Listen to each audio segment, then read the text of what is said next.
So let's talk about why we do subsidy when the private sector doesn't see value in a proposition and needs the public sector. We should recognize subsidies as a moment of failure, not as a moment of success. There are some significant public objectives that are served by corporate subsidies. We can't afford them economically. We can't afford them constitutionally. We can't afford them ethically.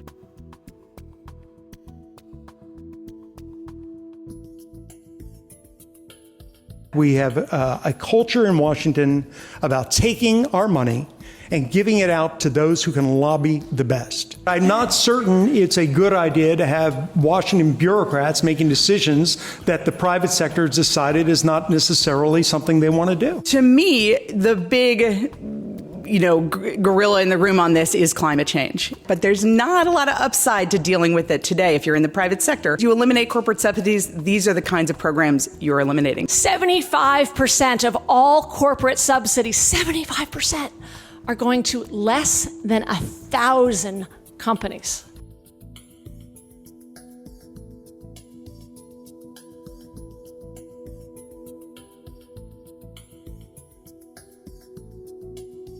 The rise in corporate subsidies has led to a devastation, a decimation of our small business economy, which is the heart and soul of so much of America. Do we want U.S. jobs? Do we want U.S. manufacturing? Do we want to bring some of that competition home? Yes.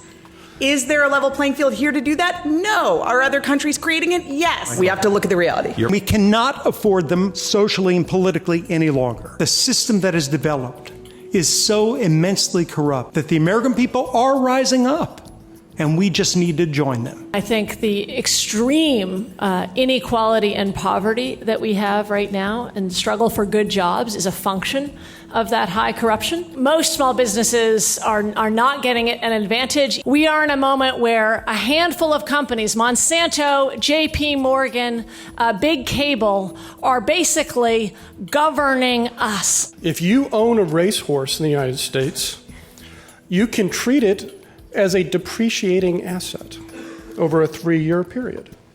That's insane. We are not arguing in favor of every stupid, insane, corrupt, criminal subsidy. When shoveling out the manure, you don't want to mistakenly throw out any ponies that may be buried somewhere inside.